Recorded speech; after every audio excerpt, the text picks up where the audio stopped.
Company refuses to pay me overtime. I left job site with job incomplete and client unhappy. This happened years ago, when I was just starting to wake up to companies abusing employees. And employees taking it cause they are just thankful to have a job. I worked as a sales representative for a company in the technology field. Two-way radios and alarms to be specific. Said company never had enough technical staff, so I started training myself and asked our lead technician to teach me to program and sort out minor problems, as well as do installations, which was nice, since I was doing client visits 1 to 4 times a month, depending on how big the client was, and then I could sort out problems while I was on site.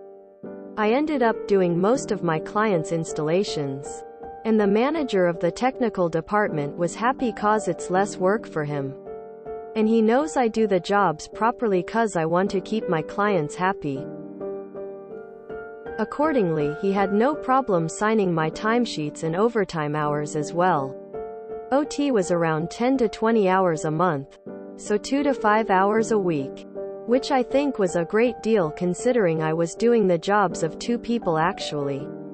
It went well for a few months until one day just before payday I get called in by the MD, owner. He had my timesheets for the past few months in front of him. He asked me what they were, and I gave him an explanation. He scratched my OT out, saying sales reps don't get paid OT. I tried to explain to him why I was claiming OT, and that he can ask the tech manager, but he was having none of it. I was pissed as it was a little extra money, but whatever. About a week later I was at a client about 160 kilometers, 100 miles, from the office. We had an big installation and was almost done except for programming and tidying up some cables. I checked the time, and told the apprentice technician to pack up.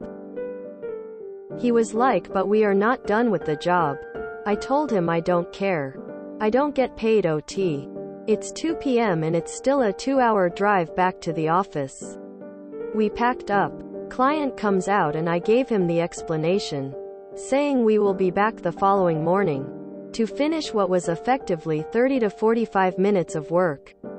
Client wasn't happy, but understands that I don't get paid to work late. I was on the road about 15 minutes when my phone rings. It was the owner. Same one that said I don't get paid OT. He asked what was I doing and why I wasn't finishing the job. As the client was not happy, I told him the explanation above, and then I said that he said I don't get paid overtime, so I'm not working late, and will drive back to finish tomorrow. Silence for about 5 seconds as I assume he realized I was following his express instructions, and there was nothing he could do. He told me to go back and finish the job and we can talk about it later. I told him no, unless he pays me OT. He says he will. I tell him to put it in an email before I will turn back. I could hear him go red in the face. He said he will send it now. I switched on my laptop, connected my dongle. This was still before smartphones and email on out phones. A few minutes later the email came through. We turned around and finished the job. I got paid my overtime. And never again was there a query over my timesheets or hours booked. I was the only representative out of 5 that got paid overtime. The email it before I turn around and go back part was brilliant. Never forget to get it in writing. This happened years ago, when I was just starting to wake up to companies abusing employees. And employees taking it cause they are just thankful to have a job. And I assume most people, also come to this realization too late that companies typically don't have your best intentions in mind. Though there are some fantastic companies out there that do care about their staff. I stand up for myself now, even if it means I have to find a new job. In a very job-seeker-friendly market, I also make every attempt to inform my coworkers at any job I have of their rights and the reality of the employee-employer relationship. I won't pretend to be a champion of my fellow workers' rights and needs. But goddamn do I try to put it in my younger coworkers' minds that these companies need you way more than you need them. Good job standing up for yourself.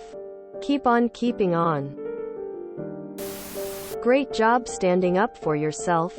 Short-sighted and unappreciative management is the worst. In a different field of work, I was nearly always the last to leave. Old management appreciated it. New management insisted that there was to be no more overtime. I clocked out on time. Got chewed out. I reiterated company policy. I was given exception. I was later offered middle management.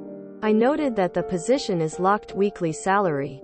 I put the numbers on paper for another middle management person's hours worked versus hourly pay rate, and left the lower numbers on paper on the desk in plain view of not just the one middle management individual, but any staff walking by. I left the job within weeks. One by one, nearly the entire staff changed. I can't imagine why. I read these stories and I can't help but remember a few of my own along the way. He better be glad you didn't go to a competitor. I hope you get the back pay when he scratched off the OT on the previous timesheet. Don't work extra hours. ... Why aren't you working extra hours?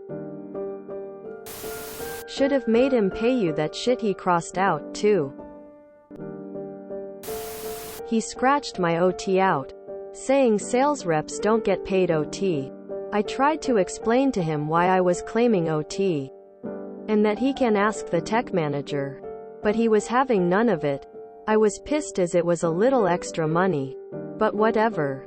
Right then and there, I'd be throwing a bitch fit. You pay me for what I've already worked. Period. If you don't like that I went into overtime, we adopt that policy going forward. I won't work overtime forward. But you don't get to turn the clock back on work you've already benefited from. I hope your apprentice got paid, too. ! Back in the early a mid-sized German company a friend of mine worked at were looking to switch their old ERP system to SAP. Since that kind of switch can be majorly disruptive to a company's processes, they were preparing as much as possible. That included designating one guy as project manager, giving him a team, even sending him on lots of seminars at SAP. The company, you pay through the nose for those seminars. From all accounts, the guy was good, did an excellent job organizing things. But it was obviously a lot of work, and he was accruing OT hours like there was no tomorrow. Unfortunately, the company had a policy of not paying out OT, only letting you take time off instead. But he'd never be allowed to take off that much time. Would have amounted to at least a couple of months. So he requested an exception be made and his OT hours be paid out. The company refused, so he quit. Gave his notice 3 months before the go-live date of the new system. Germany has very long notice periods. He apparently left excellent notes, so it wasn't as much of a catastrophe as it could have been. But the whole thing still cost them a lot more than that overtime payout would have. Get them by the balls, and their hearts and minds will follow. Wait, wasn't this one posted before? I am 85% sure I read this before. I tell him to put it in an email before I will turn back. Hot coals on an open wound, I love it. Wish you'd taken that to the labor board. They can't refuse to pay for work done. Bullshit. But glad you got it in writing. Report wage theft to the Department of Labor. It's never a problem until it's their problem. Last job that told me no overtime, I just worked as long as needed each day and then left when I hit my 40 hours. We worked 4-10s supposedly, but some days I left before everything was done on the third day. This is a pretty pro way to handle a hermit in his hermit kingdom. Good job. Smart move. Always get it in writing when it comes to overtime. If you enjoyed this video, please check out our playlists full of similar content. Epicaricast is like doom scrolling for your ears. Please like, share, and subscribe.